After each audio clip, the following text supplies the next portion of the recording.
আচ্ছা আপু, আমি আপনার একটা একটা প্রশ্ন করতে চাই। প্রশ্ন হলো গিয়া, এই জুনিয়র সাকিব প্লাস শিখা, তারা অনেক দিন যাবৎ সংসার করছিল। সংসার করার পরে হঠাৎ করে মানে সাকিবের তো জেলে ভরছিল, জেল থেকে ছুটে হয় না, কি ষড়যন্ত্র করছে তাই আমরা সঠিক ভাবতে জানি না।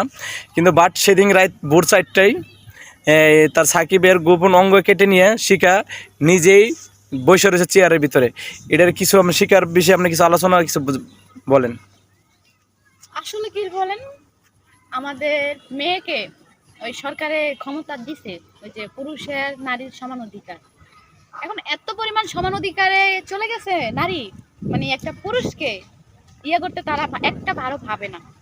আসলে এটা আমাদের সমাজের দোষ, এটা আমাদের সরকারের দোষ। সরকার কেন দিছে যে নারী পুরুষ সমান অধিকার?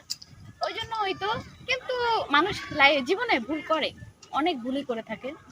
কিন্তু শিখা আপু ওই সাকিব সাকিব ভাইয়ের সাথে যেটা করছে, আমার থেকে যেটা মনে হয় একদম ঠিক করে নাই। হয়তো উনি একটা ভুল করছে, ভুলের শাস্তি অন্যভাবে দিতে পারতো, এভাবে দেওয়াটা তো ঠিক হয় নাই না। আসলে কি বলেন, মানুষ মানুষ বলতে ভুল, তো মানুষকে শুধরে নেওয়ার ইয়েও আল্লাহ আমাদেরকে দিচ্ছে, বুঝছেন? তো এখানে কি আর বলবো। আসলে কি বলেন, সাকিব ভাইয়ের জন্য না আমারও খুব খারাপ লাগতেছে। আর বিশেষ করে মেয়েটা শিখা আপু, ওকে তো আমার আপু বলতে ইয়ে লাগতেছে। মানে শিখা আপুকে মানে একসময় অনেক সম্মান করতাম, জানেন, অনেক শ্রদ্ধা করতাম। ওনার ইয়েগুলো অনেক ভালো লাগতো ওনাকে, মানে ওনার ইয়েতে সবসময় প্রশংসা ছিল। আসলে কি বলেন, কাল মানে কি আর বলবো, আমি তো ওই যে বাইরের বের হয়ে মানে এই ঘটনাটা শুনে আমি নিজেই অবাক হয়ে গেলাম। মানে শিখা আপু কি করে পারলো এটা করতে, মানে এটা ভেবেই পাচ্ছি না। আচ্ছা, শিকার যে আগে আরো দুটা স্বামী আছিল, তারা নাকি একসাথে নাকি মিলিয়ে এই কাজটা করছে, এটা কতটুকু সত্য আমরা জানি না। আপনি কিছু জানেন নাকি? আসলে কি বলেন, এটা কতটুকু সত্য আমিও জানি না, কেননা সাকিব ভাইয়া যখন শিখা আপুকে বিয়ে করছিল, আসলে কি বলেন, 5 লাখ টাকা কামিন দিয়ে বিয়ে করছিল। তো ওই জন্য শিখা আপুকে সাকিব ভাইয়া মানে ছেড়ে যাইতে পারে নাই, বাট রাখতে হয়েছে বাধ্যতামূলক।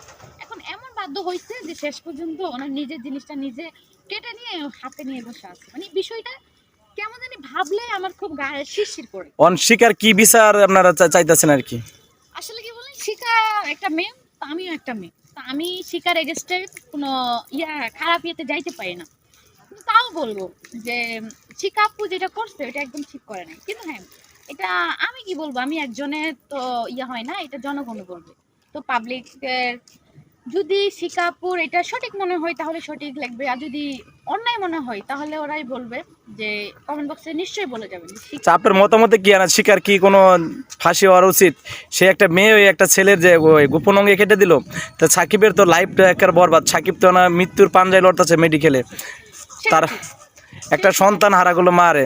সেটা ঠিক আছে, কিন্তু আসলে কি বলেন, সবার সাকিবের মার এখন কি অবস্থা, এটা মানে ও একটাবারও ভাবলো না যে আমি যে ছেলেটার এই অবস্থা করতেছি, ওর ছেলের মার কি হবে, বাপের কি হবে, ভাই বোনের কি হবে। মানে ও একবার এটা ভাবে নাই।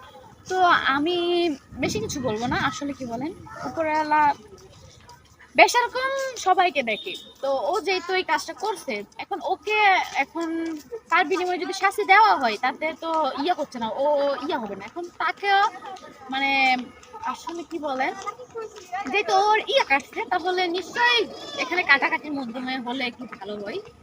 তো কাট করে দেন। বাকিটা বলতে পারতেছি না। যদি আপনারা কেউ যদি মতামত দিয়ে থাকেন তাহলে একটু কষ্ট করে কমেন্ট বক্সে বলে যাবেন। আর আমার মতামত তো থাকবেই। কাটা ওই যে কথা আছে না, এক হাতে দাও এক হাতে নাও, তো ও যেহেতু করছে, আমার থেকে মনে হয় কাটাকাটি হলে একটু ভালো।